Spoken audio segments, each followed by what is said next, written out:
Ladies and gentlemen, please welcome to the stage Joel Hellman, Dean of the School of Foreign Service.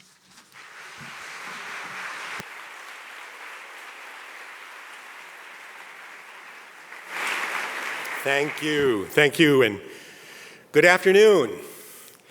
Welcome to Georgetown, welcome to the School of Foreign Service, and welcome to our historic Gaston Hall. We're honored to be hosting with the Center for a New American Security, U.S. National Security Advisor Jake Sullivan, to launch the Biden administration's first national security strategy.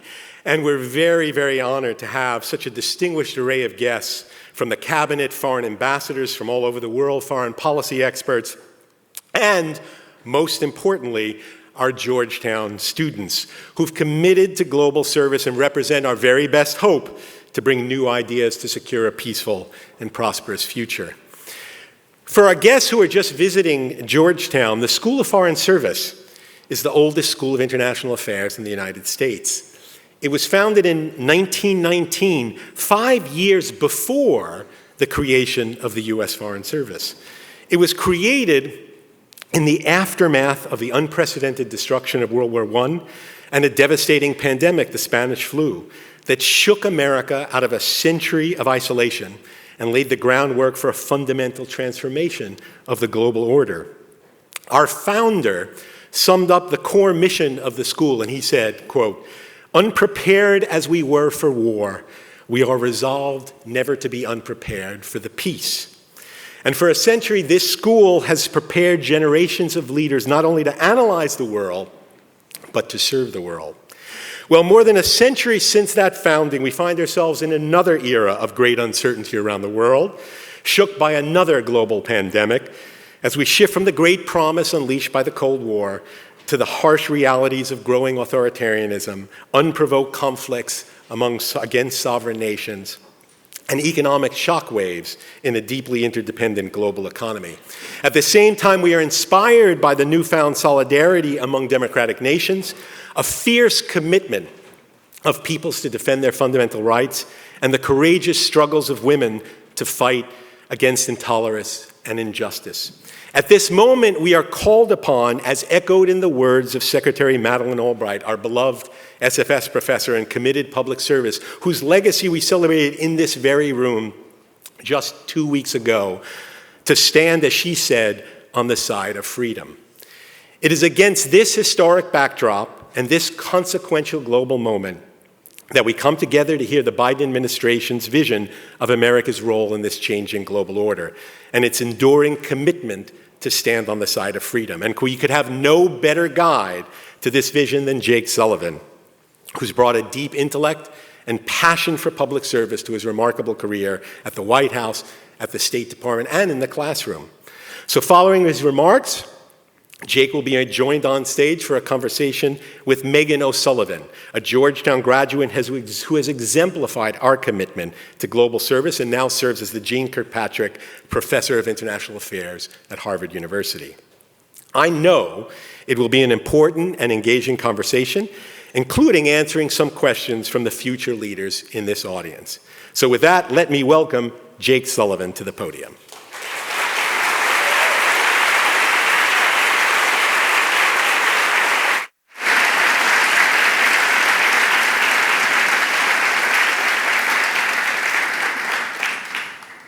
Good afternoon, everyone.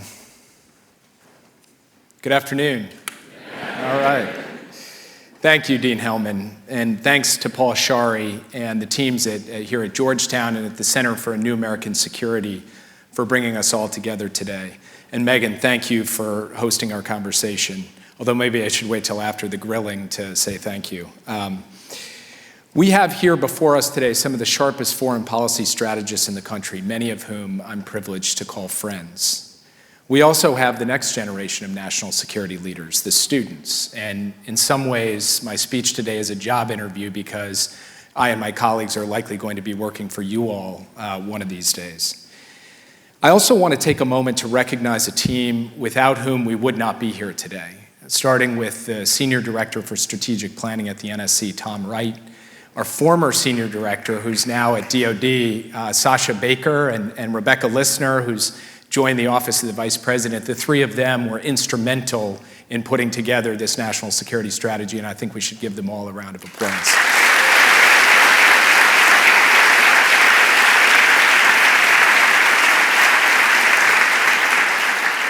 And I'd like to thank the leadership team at the NSC, John Feiner, Liz Sherwood-Randall, Ann Neuberger, Jake Phillips, and Mike Pyle, a team that has seen us through an incredibly turbulent and challenging time, but also a time where we've been able to seize meaningful strategic opportunities, some of which I will talk about in my remarks today. And then I would just like to say I'm grateful to this community in this room, representing both the future and the present of our national security enterprise. It really is incredible to have the counsel and the guidance and the support of so many people in helping shape the substance of the document that we are releasing today. 75 years ago, in the summer of 1947, President Truman was flying home to Independence, Missouri on a C-54 transport plane called the Sacred Cow. I sort of wish that's what they still called Air Force One, but he's sitting on the Sacred Cow, and nations of Europe were rebuilding from the rubble of the war. The Iron Curtain was falling. People everywhere were reckoning with the horrors of the Holocaust. It was what President Biden would call an inflection point. The post-war world and America's role in leading it was only beginning to take shape. And to make sure that it would take shape in a way that represented America's values and interests, on that very plane ride, President Truman signed a law that required his administration to create a national security strategy, a blueprint for a new world that the United States would build with nations around the globe. In just a few years, guided by that first national security strategy, Truman would create the Marshall Plan and NATO, help Europe usher in a new era of integration, and set the terms for America's engagement with the international community. Today, our world is once again at an inflection point. We're in the early years of a decisive decade. The terms of our competition with the People's Republic of China will be set. The window of opportunity to deal with shared challenges like climate change will narrow drastically, even as the intensity of those challenges grows. So we need to grasp our moment, just as Truman did his. And today, the Biden administration is releasing our national security strategy. It touches on our plans and partners in every region of the world. It details the president's vision of a free, open, prosperous, and secure international order. And it offers a roadmap for seizing this decisive decade to advance America's vital interests, position America and our allies to outpace our competitors, and build broad, effective coalitions to tackle shared challenges. I'd encourage all of you to read it in full, and I hope there will be a thoughtful and robust discussion of it in the months ahead, where you agree and where you don't. Because the matters laid out in this document and the execution of it do not only belong to the US government, they belong to everyone who shares this vision worldwide. And the stakes could not be higher. The actions we take now will shape whether this decisive decade is an age of conflict and discord or the beginning of a more prosperous and stable future. Simply put, we face two main strategic challenges. The first is geopolitical competition. The post-Cold War era is over, and the competition is underway between the major powers to shape what comes next. The United States, we believe, is better positioned than any other nation in the world to seize this moment, to help set the rules, shore up the norms, and advance the values that will define the world we want to live in. But we are not on this field alone. The PRC's assertiveness at home and abroad is advancing an illiberal vision across economic, political, security, and technological realms in competition with the West. It is the only competitor with both the intent to reshape the international order and the growing capacity to do it. Meanwhile, Russia's war against Ukraine builds on years of growing regional aggression. Vladimir Putin is making reckless nuclear threats, willfully violating the UN Charter, relentlessly targeting civilians, acting with a brutality that threatens to drag us all back into the dark days of Soviet expansionism. The second strategic challenge we face is the sheer scale and speed of transnational challenges that do not respect borders or adhere to ideologies. Climate change, which is already destroying lives and livelihoods in every part of the world.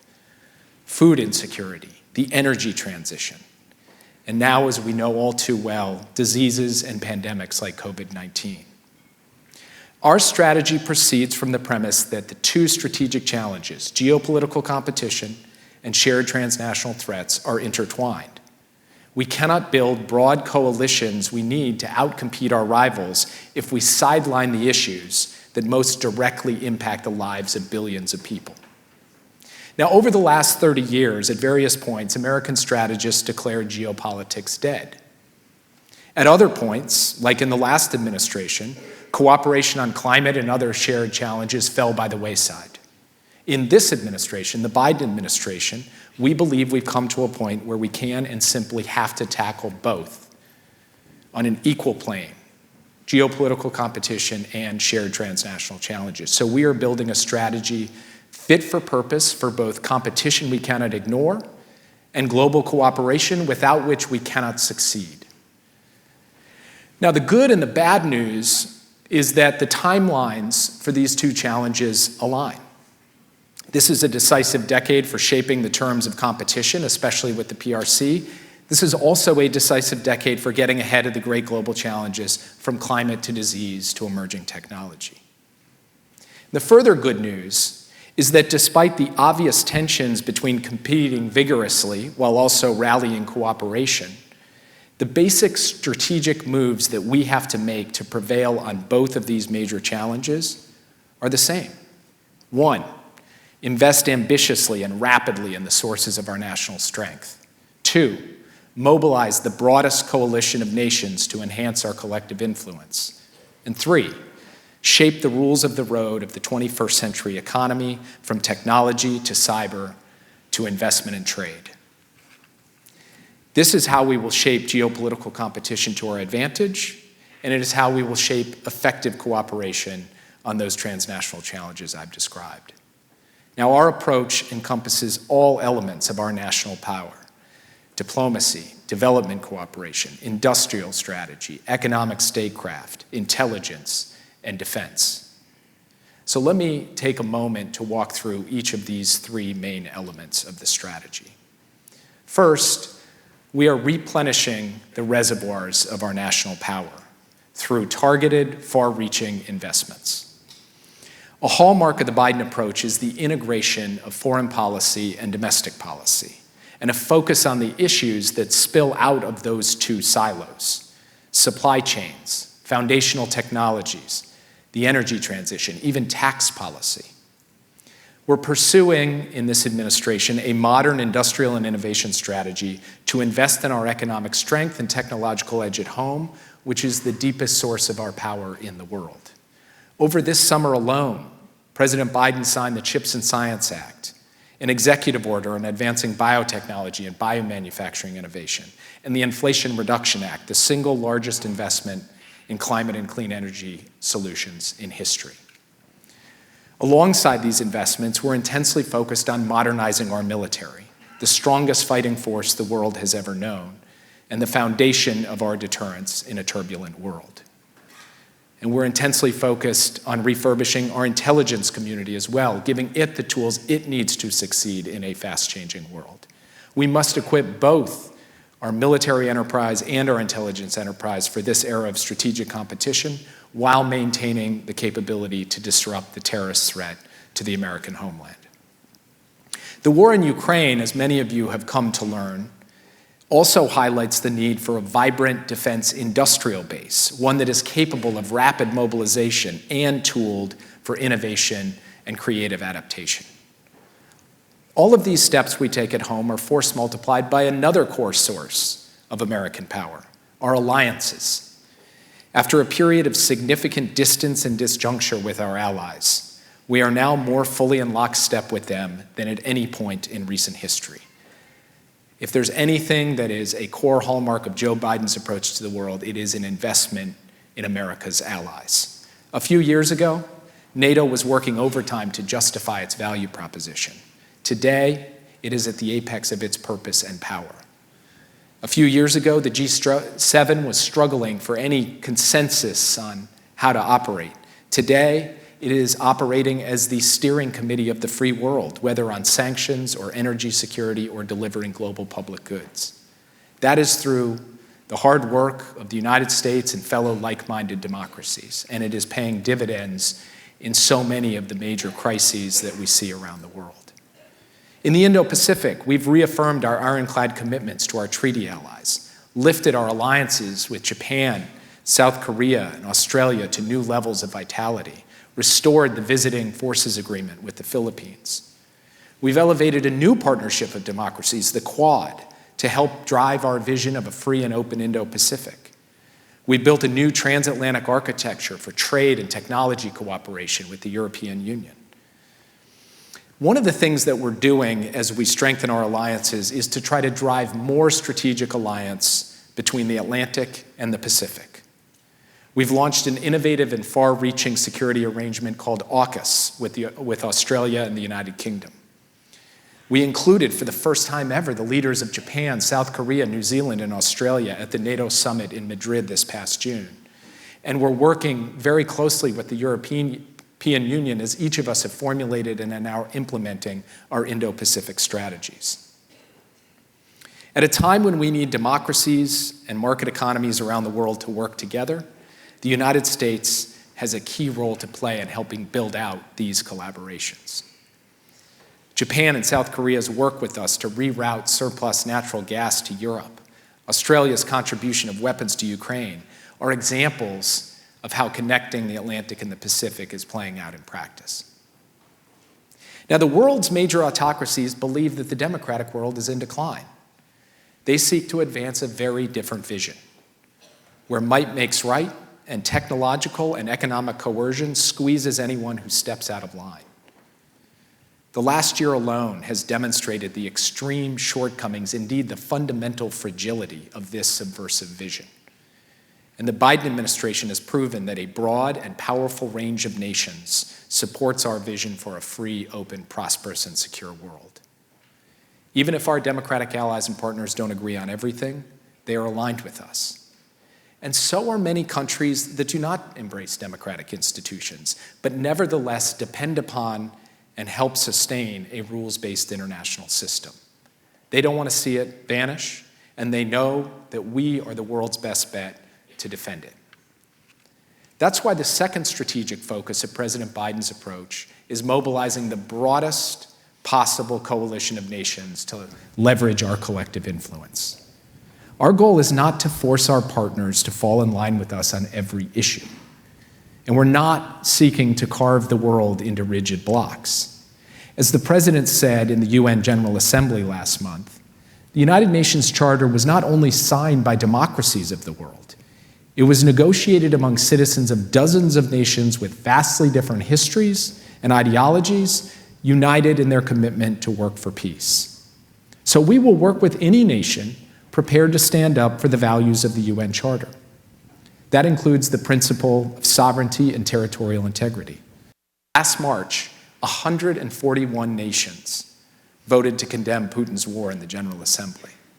Only 4 nations stood up for Russia: Belarus, Eritrea, North Korea, and Syria. I know which side of that I would want to be on and what side the United States is on.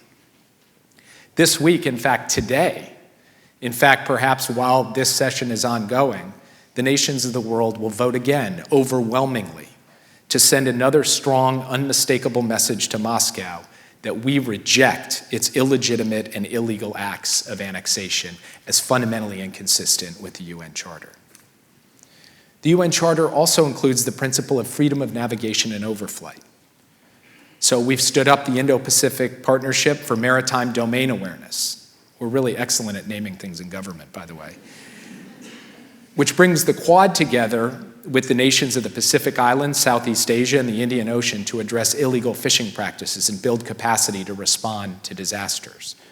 It's the world's democracies working with a diverse range of governments on shared challenges that promote a common vision consistent with the terms of the UN Charter. And we're trying these flexible, creative arrangements all over the world in creative, purposeful, and entrepreneurial ways. Like I too, you too, which sounds a bit ridiculous by name, but is actually a fascinating new partnership among India, Israel, the United States, and the United Arab Emirates to work together in areas like water, space, health, and food security. To bringing the countries of the Atlantic Basin, from Africa, from Europe, North America, and South America together to cooperate on priorities like maritime security and the blue economy. By the end of this year, in 2022 alone, the President will have hosted the leaders of the Americas, the leaders of the Pacific Islands, the leaders of ASEAN, and the leaders of Africa in separate summits with a focus on practical problem solving from climate to food to energy to health. The pace, scope, and sheer dynamism of that engagement doesn't give us a lot of time to rest, but it's delivering. And it is particularly deep and growing in the critical realms where competition will play out most acutely in the decades to come. Foundational technologies, cyberspace, trade and economics, investment. That is why the third critical step in our strategy is to shape the rules of the road in these decisive domains in this decisive decade. A few weeks ago, I laid out the fundamentals of our work to preserve American and allied technological and scientific leadership for generations to come. It tracks closely with what we've just released in the National Security Strategy, including recharging the engine of American dynamism at home and deepening our partnerships abroad. This includes making sure we're doing this in a secure and effective way, securing our critical infrastructure, advancing foundational cybersecurity for critical actors from pipelines to water, and working with the private sector to improve security defenses in the technology products that you all are using every day here at Georgetown. We're investing in the technologies and industries of the future to ensure that these investments will withstand the global stress test. And our investments are only as good as the steps we take to protect them, which is why cybersecurity remains so central to the approach we are taking at the National Security Council and across our government. We're enhancing our investment screening by providing the first formal presidential guidance to CFIUS in the history of that committee. And we're making progress in addressing outbound investments in sensitive technologies, especially technologies and investments that would not be captured by export controls and that could accelerate the capabilities of our competitors in the most sensitive areas. For example, last week we launched significant, carefully tailored restrictions on semiconductor technology exports to the PRC, focused on advanced semiconductor manufacturing tools, the most advanced chips, and supercomputing capabilities. These restrictions are premised on straightforward national security concerns. These technologies are used to develop and field advanced military systems, including weapons of mass destruction, hypersonic missiles, autonomous systems, and mass surveillance. Many of you have heard the term small yard, high fence when it comes to protecting critical technologies. The concept has been cited at think tanks and universities and conferences for years. We are now implementing it. Choke points for foundational technologies have to be inside that yard, and the fence has to be high because our strategic competitors should not be able to exploit American and allied technologies to undermine American and allied security. Alongside these efforts in the technology realm, we're charting new arrangements to shape the economic rules of the road while protecting the interests of American workers. The bottom line is that we can't just go back to the traditional FTAs of the past. We have to adapt. We have to cope with fragile supply chains, widening inequality, the PRC's emergence as both our most consequential competitor and our largest trading partner. So we're bringing American workers and international partners to the table to create a more fair and more agile set of economic relationships. In June in Tokyo, President Biden launched the Indo-Pacific Economic Framework, which now includes 14 economies, accounting for more than a third of global GDP. The Americas Partnership for Economic Prosperity follows a similar model. It's designed to promote integration by charting new rules to govern trade in digital goods and services and to protect proprietary technologies. to establish early warning systems to identify bottlenecks in supply chains before they occur, to set new standards for clean energy. And President Biden's Partnership for Global Infrastructure and Investment, adopted at the G7 this summer, will leverage the collective resources of the world's democracies to mobilize hundreds of billions of dollars for high-standard, sustainable investments in the global South. Each of these partnerships will be critical to hastening the clean energy transition, which has profound geostrategic consequences as the world weans itself off fossil fuels. Now, I know that national security strategies often get criticized for not setting priorities. And frankly, as the United States, we can't be overly rigid about this because there's a lot happening in the world and we've got to be dealing with all of it. We have to keep our eye on more than one ball at one time. The DPRK has not halted its forward progress. Iran is still advancing its nuclear program, plotting to harm Americans. Terrorist threats are more geographically diffuse than ever before. The world is anything but calm. But the document does recognize some core priorities. The PRC represents America's most consequential geopolitical challenge. Competition with the PRC is most pronounced in the Indo-Pacific, but it is also increasingly global.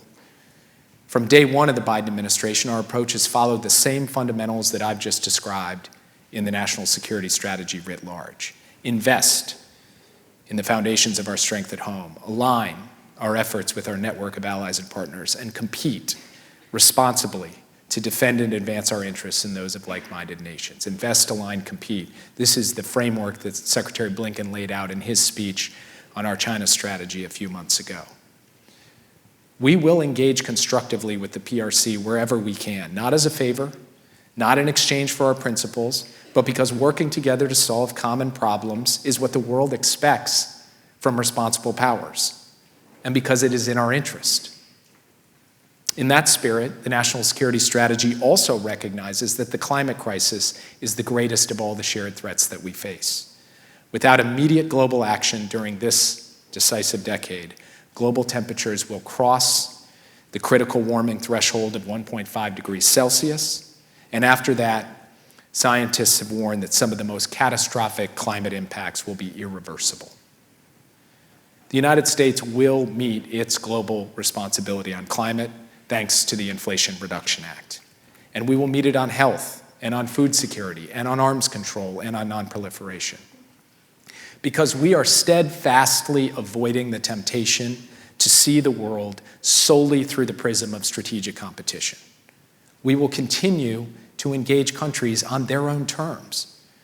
We will always seek to defend, not to dominate, to inspire, not to impose. And we will work with any nation that is willing to protect the rules-based order and uphold international law in every region of the world, no matter the country's size or so-called strategic importance. A more integrated Middle East that empowers our allies and partners will advance regional peace and prosperity while reducing the demands the region makes on the United States over the long term. In Africa, the dynamism and demographic growth of the region make it central to solving every single significant global challenge we face. And we will continue to revive and deepen our partnerships in the region that most directly impacts the United States more than any other region, our own region, the Western Hemisphere. This brings me to a thought that I suspect is on your minds just as it is on mine, and that is Ukraine. In many ways, the strength of the international response to Russia's brutal, unprovoked assault, its catastrophic shedding of the terms of the UN Charter, the way the world has come together to respond reveals President Biden's national security strategy in action. From the moment we received the first intelligence reports in the fall and stood up a planning cell out of the West Wing, we were disciplined and determined in our strategic objectives to help Ukraine succeed as a democratic, independent, sovereign, and prosperous state able to deter and defend itself against further aggression, to avoid a direct conflict between nuclear superpowers, and to ensure that the international system emerges from this conflict stronger rather than weaker, And 7 months later, we are still guided by these aims. We've woven together a coalition of nations to help Ukrainians defend their country with enormous military, economic, and humanitarian support.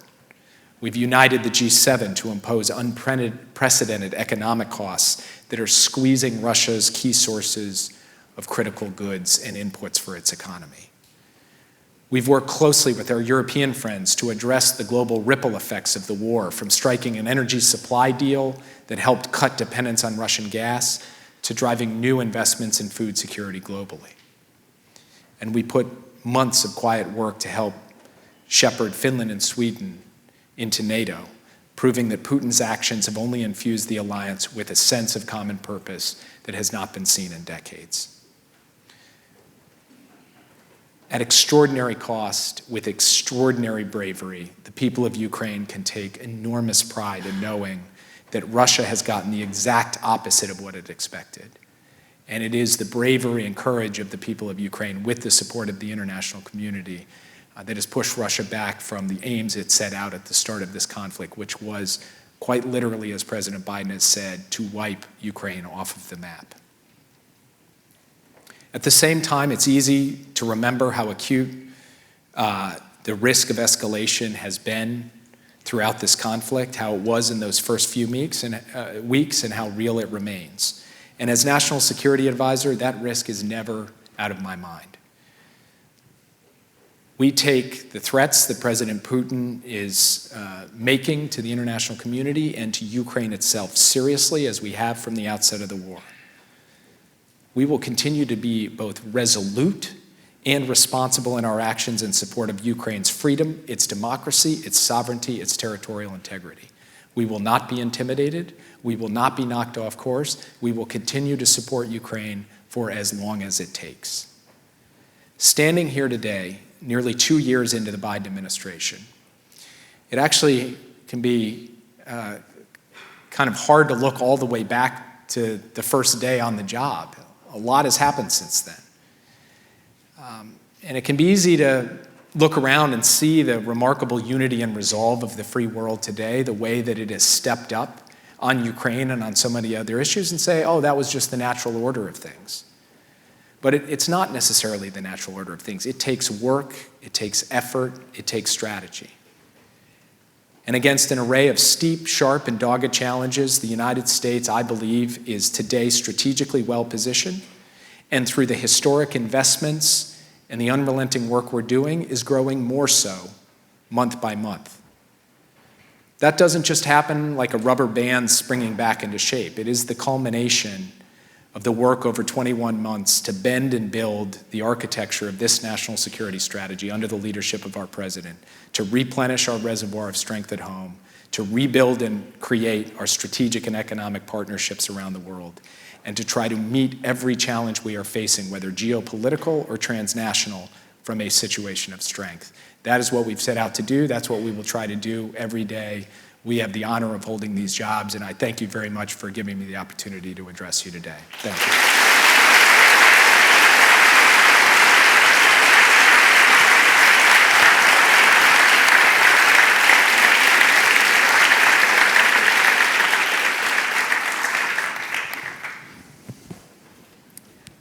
Thank you, Jake.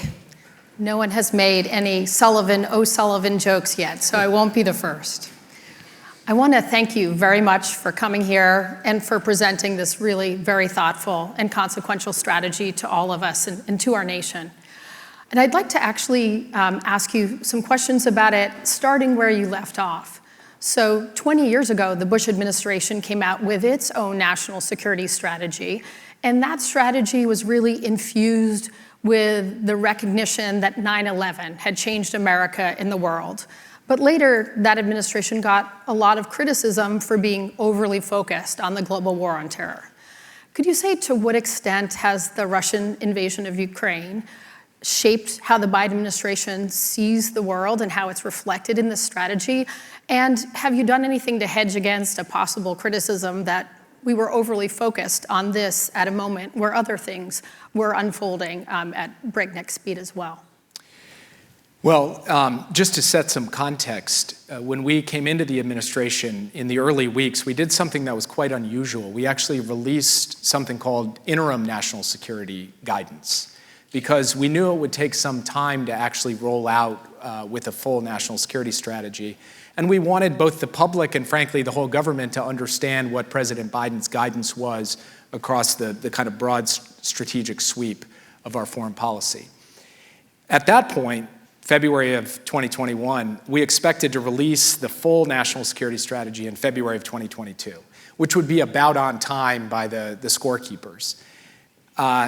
When December of 2021 rolled around, and we were pretty darn well convinced that Russia was going to invade Ukraine in February of 2022, we thought it probably made sense not to come out right in the midst of that unfolding invasion with our national security strategy, but rather to give some time for events to unfold, and frankly, for us working with the rest of the world, and in particular for the Ukrainians on the ground, to shape those events.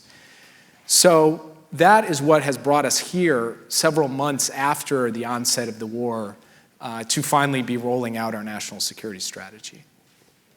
And we have been conscious of the fact that the underlying elements of that strategy, our sources of strength at home, our alliances, our ability to mobilize coalitions, the very themes that are at the heart of the strategy writ large, apply with great focus and consequence to the crisis in Ukraine.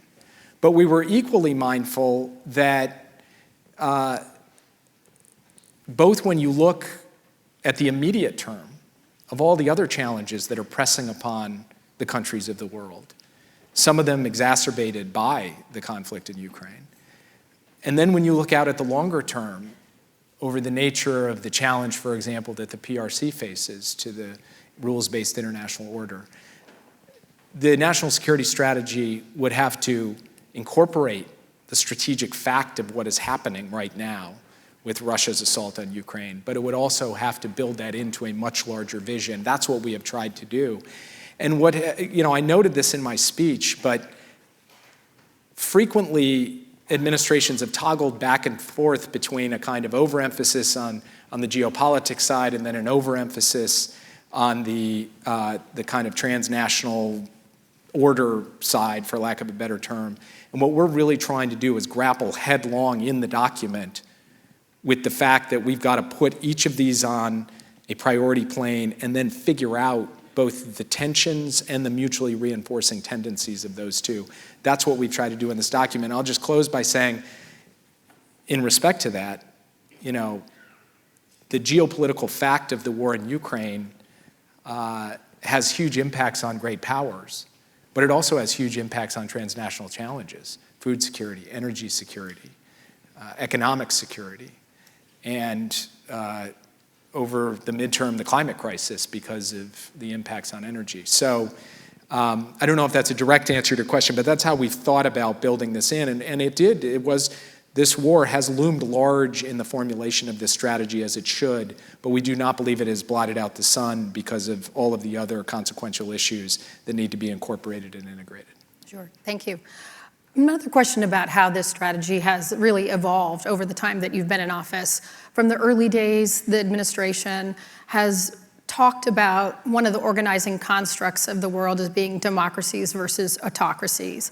And as your comments and the strategy, as people will see, really, I think appears a lot more pragmatic to me, a lot more focused on we're willing to work with, build coalitions with anyone who's interested in working within a rules-based order. So if you could say a little bit about what that means practically for working with some of our NATO allies like Hungary or Turkey, or our partners like Singapore or Saudi Arabia. But I'm most interested, it's clear what the benefits of being more pragmatic are. What do you see as the costs of moving away from the starker depiction of democracy versus autocracy to a more embracing anyone who's happy to work in the international framework? Well, for those of you who haven't had the chance to read or watch President Biden's speech at the UN General Assembly, I think it's worth doing so because he tackles this question head on in that speech. And he says, look, it's no secret that I, Joe Biden, believe profoundly in the fact that there is a contest between democracy and autocracy in the world, and that we believe that democracy is the best system to deliver for people, our people and people everywhere, and that autocracies believe that theirs is the best system, and they think democracies are weak and in decline. And the strategy reinforces that basic proposition, but President Biden also said that what the war in Ukraine has shown is that there is another dividing line, not just one between democracies and autocracies, but between those who want to tear down or alter fundamentally the terms of the international order as laid out in the UN Charter and those that don't. And many countries that do not have democratic institutions are on the side of defending and upholding the terms and principles of the UN Charter. We'll see that today with an overwhelming vote in favor of rejecting outright Russia's annexation, sham annexation of these territories in Ukraine. And there will be many non-democracies that cast their ballots yes for this resolution. So in a way, it is the Biden approach is one that makes a big principled bet. Democracy is a form of government worth defending. Democracies of the world are worth supporting. Democracies are our primary partners in our alliances in multiple geographies around the world. But it's also a bet on a system designed at the end of the Second World War that will need to be updated as we go forward, that says there are certain fundamental rules that countries of all stripes have signed up to and can support. This does leave us with a tension, but it's not a new one. It's one that's existed in American foreign policy through Democratic and Republican administrations alike. And the way that President Biden thinks about that tension is the most significant vehicles through which the United States is operating in the Biden administration are vehicles of like-minded democracies: NATO, the G7, the US-EU Trade and Technology Council, the Quad, AUKUS. But we can both build out that architecture and effectively infuse energy and support for the democratic and the free world, while at the same time working with a range of countries to help solve problems that matter to all of us, and for which cooperation requires us reaching beyond just countries that share our political system. Great. Let's dig down a little bit more into this strategic competition versus cooperation, because I think the strategy does a great job of really grasping the essential conundrum, right? We're in an era of strategic competition, but increasingly our gravest problems are transnational in nature, and that means that ideally they would be addressed through global cooperation. So one way of dealing with this, as the strategy lays out and as you have discussed, is through different kinds of global cooperation. You've mentioned on several occasions these new institutions that have been created. But I'm wondering if we have thought enough, if the strategy addresses enough the idea of, well, should we think more about harnessing the dynamics of competition to solve global transnational issues? So, in other words, if we're going to live in a deeply competitive global environment, whether we like it or not, shouldn't we not be hoping for a global cooperation solution to some of these problems, but better looking for a way to harness competition to get solutions to transnational problems? So in some cases, I think that makes absolute sense. And the race for an edge in technology is a good example of that. Competition can produce technological breakthroughs that can help solve all of our problems, from food to energy to climate. And we should not be shy about that competition. And as I said in my remarks, the United States is not going to be shy about that competition. We are making greater, more fundamental, more far-reaching investments in the technology and innovation base of the United States through what has been passed in the Biden administration than we've seen in a generation or more. And we are going to run faster as a result of that, and we're going to help build up an allied ecosystem that collectively can run faster still. We also are not going to be shy, as I said in my remarks, about tailored, careful, targeted controls on the export of foundational technologies to our competitors. And we believe that through this, we can help spur the type of technological innovation over the years ahead that is going to work for rather than against human progress. There are other areas, though, arms control and nonproliferation, where almost inherently cooperation has to be more the order of the day than competition, because otherwise you can end up in arms races or races to the bottom. Similarly, the global minimum tax is an example of where fundamentally getting everyone aligned around a basic principle of fairness, that we're not going to let massive corporate evasion of taxes to the tune of hundreds of billions of dollars happen because everyone will sign up to a minimum.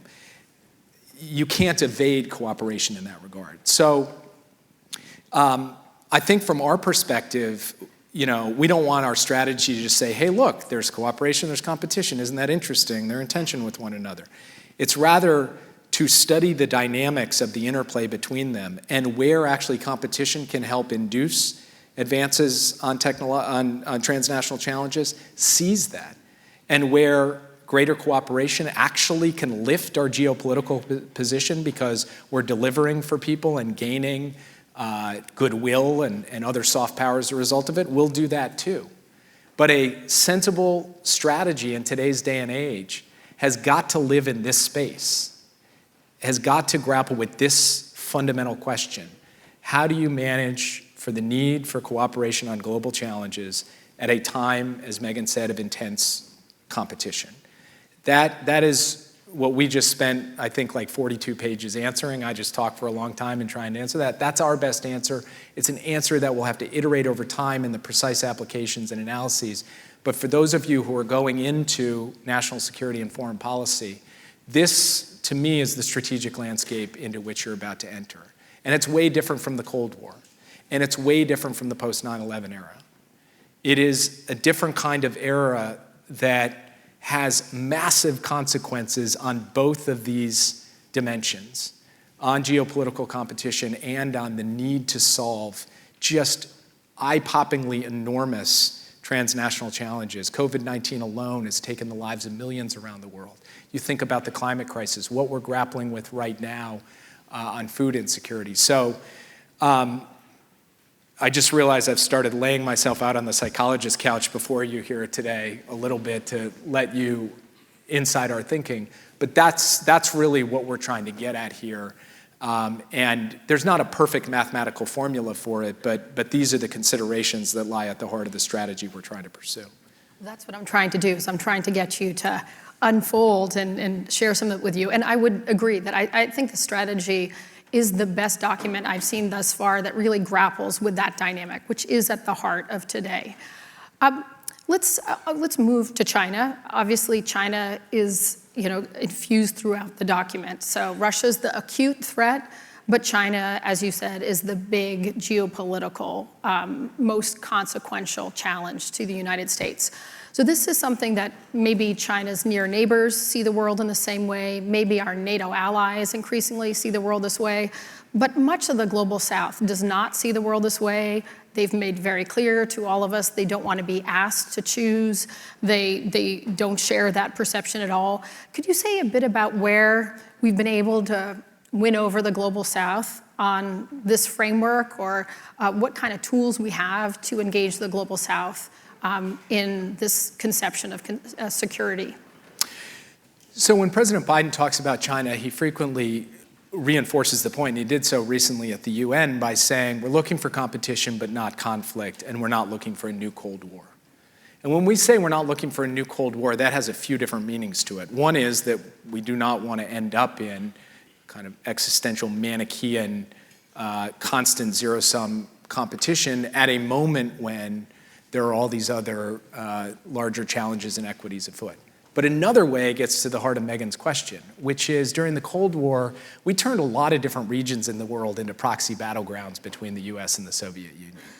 And we basically treated countries according to where they fit into that kind of larger proxy dynamic, rather than treating them on their own terms.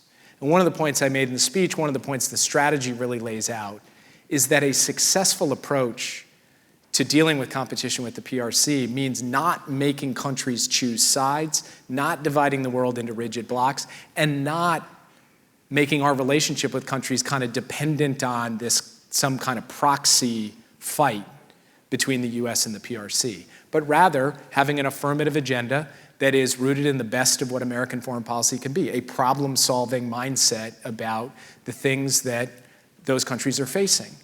And the more we can deliver on that, the more we can have confidence in ourselves that our offer that we can make to those countries of investment rather than extraction, of cooperation rather than coercion, is going to win out in the end without us having it to turn it into a proxy battleground. That is how we're going to be most successful. So just as one example, this G7 project on global infrastructure and investment, the basic notion behind it is that there is an enormous gaping need in physical, digital, and sustainable infrastructure around the world. And in too many places, too frequently, the financing options available to countries end up saddling them with debt or end up creating large gaps where they can't do what they want to do. So we're trying to mobilize an enormous amount of money to do projects like a $2 billion solar deal in Angola that the president announced, or small modular reactors in emerging nations. And in doing that, it's not designed to be against anything or anyone. It is designed to be for a vision of a high standard, sustainable model of economic growth for countries. That's one of many examples of how we're trying to pursue this. And I think countries react so much better when you're going to them with this affirmative offering than going to them and saying, hey, X country's bad, don't look at them, which is not a successful way, we believe, to work with countries who really want to just be treated on their own terms. So the strategy tackles a lot of thorny issues, a lot of complex problems, but there's one area where maybe some readers will want more, and that's in the area of international economic issues. So in talking about the administration's economic agenda, the IPEF, the Indo-Pacific Economic Framework gets a lot of attention. Could you say a little bit more about that economic and trade agenda? What are other components of it? And the strategy says quite baldly, the day of traditional trade agreements is in the past, and market access is no longer on the table.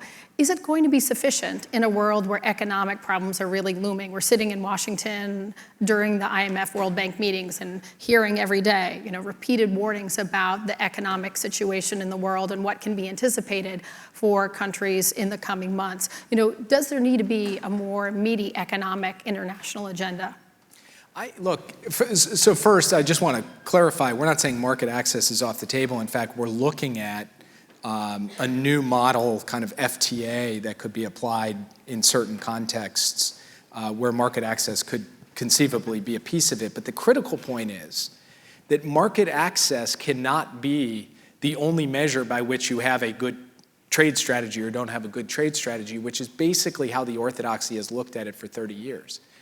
If you sit and talk to countries around the world and what they are seeking from the point of view of protecting their economic stability and generating economic growth, it's a few things. First, they want to make sure they have secure, resilient, effective supply chains.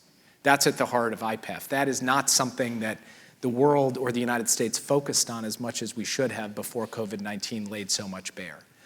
They're looking to have international financial institutions and the multilateral development banks like the World Bank, which it's having its annual meetings now, actually shift to a model of being a provider of global public goods with much greater ambition than in the past. And Secretary Yellen just gave a speech about the Biden administration's vision for MDB reform. They're looking for investment in their countries along the lines of the PGII model that I just described. And they are looking for technology, technological know-how, the capacity to take that technology and help create productivity in their own societies. And then they're looking for an effective way through the energy transition to a climate sustainable future. You take those things, most of them are not really present in the current offering of the traditional FTA. But in all 5 of those areas, there are massive incentives that are not just lowering tariffs. And by the way, most tariffs under the WTO are pretty damn low anyway. So from our perspective, focusing on that holistic package of economic incentives through partnerships like IPEF and other vehicles. And then I mentioned the global minimum tax, ensuring that we built fairness into this system as well in the area of international taxation, which again, the traditional FTA doesn't touch upon. That's what the Biden administration means. It's not just about being against something from the past, it's being for a set of economic initiatives and instruments that look different from the past, and I understand are met with skepticism by those who want to stick by what we have historically or traditionally done. But we believe we have something to offer that's good for workers in the United States and in the rest of the world, good for economic growth, good for the climate, and good for a basic concept of fairness and growth in the world. So Jake, I'm going to ask you one more question and then turn to the students in this room. So I believe people will line up to ask a question. I invite you to start to do that as I pose this last question. So one of the real themes of this strategy is breaking down, and there's a rush for the microphone, breaking down the barrier between domestic policy and foreign policy. And the strategy is very strong on investing in America and how that will be good for America's role in the world. But I wanted to ask about what is the message to the average American in this national security strategy? You know, is there a message that ties the average American closer to America's role in the world, that gives the average American a better understanding of why America needs to be engaged in the world as the Biden administration has demonstrated the aptitude and the desire to be? So look, I think the events of the past 3 or 4 years have made such a powerful and profound case to the American people on both self-interest and on values for why our engagement in the world really matters to them. And this strategy reflects all of that. And what do I mean when I say self-interest and values? On self-interest, the American people recognize through COVID-19 and through the climate crisis that events and decisions happening elsewhere have a profound effect on their lives and livelihoods, where they sit, where they live, on their families. And figuring out how we work with the rest of the world to make their lives better, safer, and easier on issues like that, that's core to this national security strategy. But it's not just about self-interest. Why are there Ukrainian flags hanging in small towns and cities across this country? Yes, it's in part because we recognize that aggression unchecked is aggression unleashed and could come to our shores or affect our security. But a lot of it is about the idea of being inspired by people fighting for their freedom, for their democracy, for their liberty. It's about believing in something, a better world, and the American people do believe in that, and they believe we have a responsibility to help people in achieving that. And in many ways, that galvanizing fact of the war in Ukraine has reminded people of something larger than just technocratic arguments about how, bad things happening elsewhere can affect bad things here. It's infused a sense of purpose, I think, in a much broader segment of the American public than any argument I could make or any strategy we could write. And so now the question is, how do we harness that in a way that gives people confidence that we are actually going to vindicate both their self-interest, the things that they need for them and their families and their communities, and their sense of commitment to a higher ideal. And the question you asked earlier about this kind of balance between principle and pragmatism kind of gets at that. But that's how I think we're thinking about the American people at this point. If you ask a straight poll, foreign policy doesn't necessarily poll as high as a lot of other issues do. But we all saw with our own eyes the way that people have responded and continue to respond on issues like Ukraine. And so I believe that there is a deep belief in this country about a role for America in the world that is rooted in something larger than ourselves. And that this is not something just for Georgetown University or for Washington, D.C. It's about an idea of America and its role in the world that is real and is profound, and it's something that got me into foreign policy in the first place, that I believe in and care about, and it's our job to be good stewards of that as we go forward. Great, thank you. Let's turn and get some questions from the students. Please. If you could introduce yourself. Hi there. Thank you, Mr. Sullivan, for coming to Georgetown today and taking time out of your busy schedule to present here. My name is Andrew Wong. I'm a first year in the School of Foreign Service from Long Hill, New Jersey. And my question today pertains to the PRC and America's role in promoting human rights around the world. I'm an American Hong Konger. In 2019, I was in Hong Kong, and I watched as Hong Kong's democracy and our human rights were crushed by the PRC, and I watched as my family and many of my friends suffered because of those events. In our new national security strategy, the PRC is named as our greatest geopolitical challenge. My question is, what does this national security strategy do to stop the PRC's assault on human rights and democracy, not only in Hong Kong, Xinjiang, Tibet, but across the world? And how do we ensure that democracy and human rights can prevail in these uncertain times? So first, the national security strategy talks at some length about both the principled steps we can take to stand up and speak out on issues of human rights. And the Biden administration has been doing that most immediately in standing up in defense of the brave citizens, especially the brave women of Iran. And equally with respect to the PRC, we have spoken out when it comes to the horrors unfolding in Xinjiang, the abuse that has been wrought that you saw with your own eyes in Hong Kong, and the ways in which human rights are repressed across the PRC, even outside of those areas. But there's also practical steps that we can take as well. How do we make sure that certain technologies that are enabling censorship, repression, and mass surveillance are not being powered by American technology? How do we make sure that our supply chains are not being infected by the fruit of forced labor in places like Xinjiang? And we've worked with the Congress on that. How do we make sure that we're working with like-minded countries through every vehicle that we can to shine a spotlight on what is happening? And we've just seen the UN report on the horrors of Xinjiang put forward by the special rapporteur. So for us, it's a matter of speaking with clarity on these issues, rallying other countries as well, and then trying to take a set of practical steps to ensure that we are touching upon or trying to restrict or constrain the tools and technologies that exacerbate or make this possible. That's not a panacea. This is an ongoing work that has to continue for as long as we've got good-hearted people stepping up to try to push back on these kinds of things in partnership with allies, both inside and outside government. But those are the steps that we are trying to take in this administration. Thank you. Could I have the next question, please? Hello, Mr. Sullivan. Thank you for being here. My name is Feryal Faramarzi. I was born and raised in Iran, and now I'm a U.S. citizen.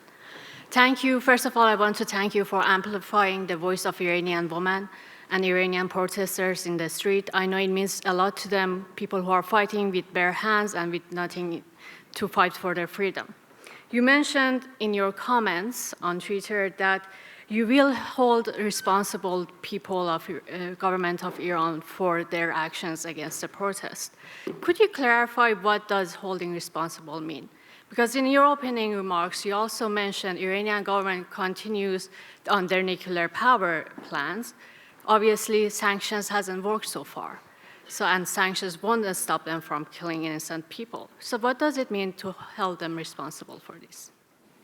So first, accountability is partly about, again, shining a spotlight on this behavior. It is about calling it out in plain and stark terms, which President Biden and those of us in the administration have done. Second, it is about imposing costs, not just sanctioning Iran as a country, but sanctioning the individuals and the entities that are responsible for the crackdown and the repression. And the Biden administration has imposed a round of sanctions on the morality police and on other officials of the Iranian government who are participating in these crackdowns.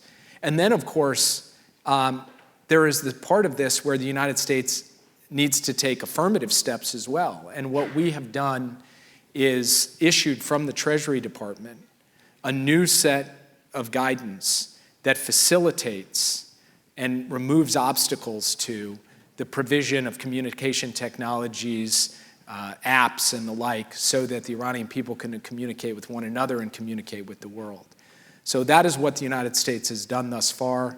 That doesn't mean that we can stop every bullet or hold back every baton, but we are going to show where we stand on this issue and take the practical steps available to us. That has been the resolute determination of the president and our administration from the moment these protests broke out,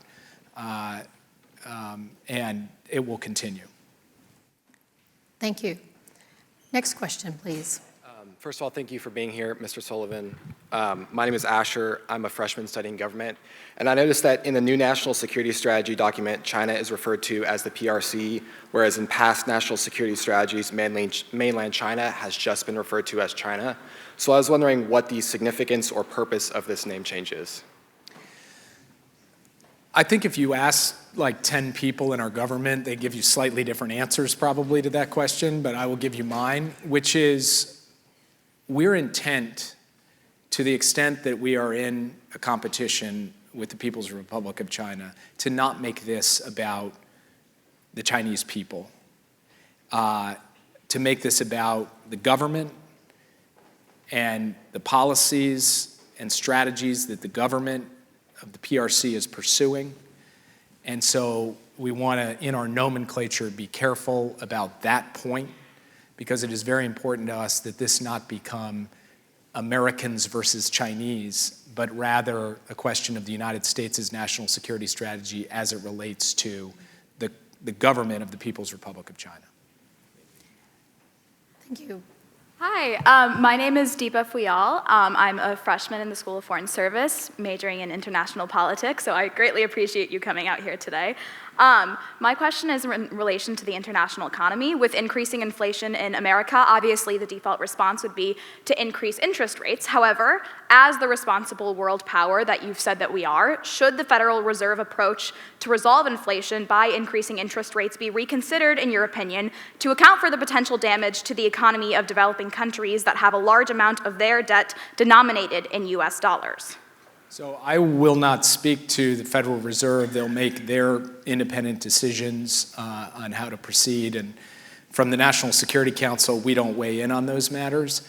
What I will say is, as we see what the Federal Reserve does, as we see what the totality of economic circumstances are, it's my job, the job in coordinating international economic policy alongside my colleagues at the White House for the US government, to think about what steps we can take to improve the position of emerging economies and less developed economies around the world on debt relief, which will be a major topic at the G20 coming up in a few weeks. On, as I said before, multilateral development bank reform, which is a topic unfolding as we speak here in Washington, and on the necessary humanitarian assistance on everything from food security to health. So I will focus on those things, and I will leave to the Federal Reserve the decisions it makes, which just fall outside my purview, and I'm sorry I can't give you a more direct answer to your question.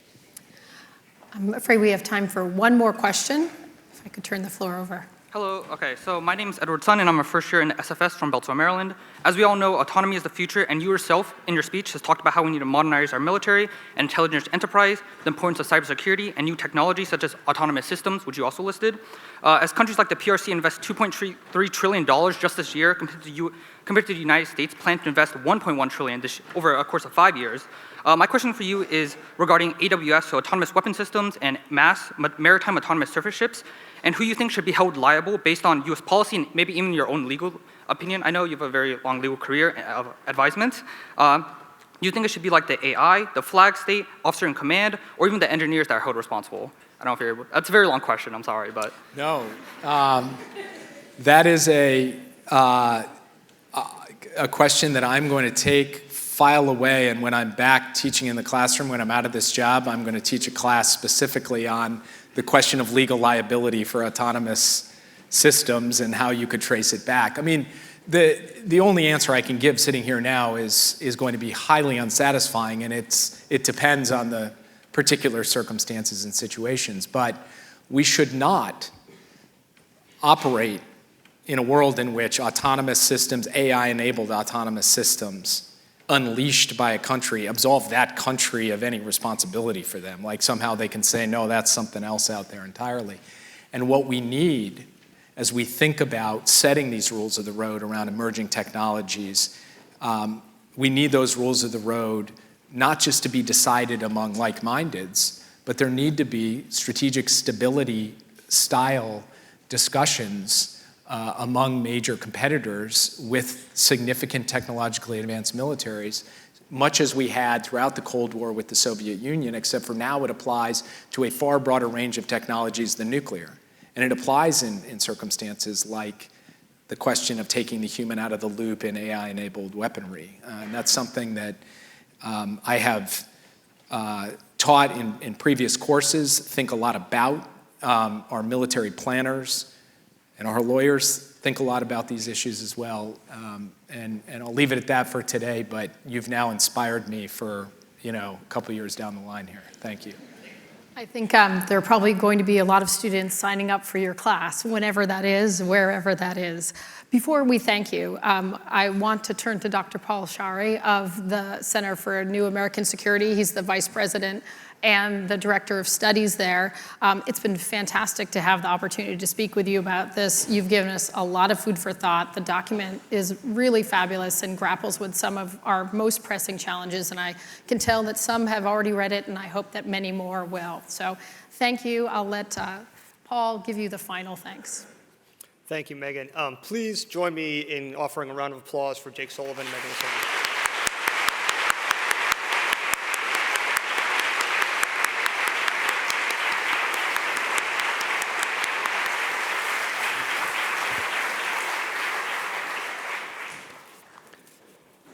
One of the key themes that we heard in this discussion today was the truly global challenge that the United States faces in maintaining a free, open, and prosperous international order, and the importance of working with partners and allies to build a coalition against revisionist authoritarian states.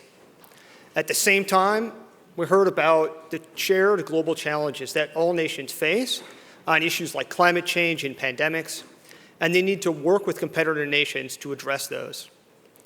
And lastly, one of the key themes that we heard in this discussion was the really importance of doubling down on core U.S. strengths of a free and open society and a culture of innovation and rising to meet these challenges in the future. I'd like to thank Dean Joel Hellman and the Georgetown University School of Foreign Service for co-hosting today's discussion. I'd like to thank Jasmine Butler and Anna Peterson at the Center for New American Security. Thanks to all of you for coming in person and joining us in the live stream, and thank you especially to the students who added questions for today's discussion. Please stay tuned for more on these issues. Thank you.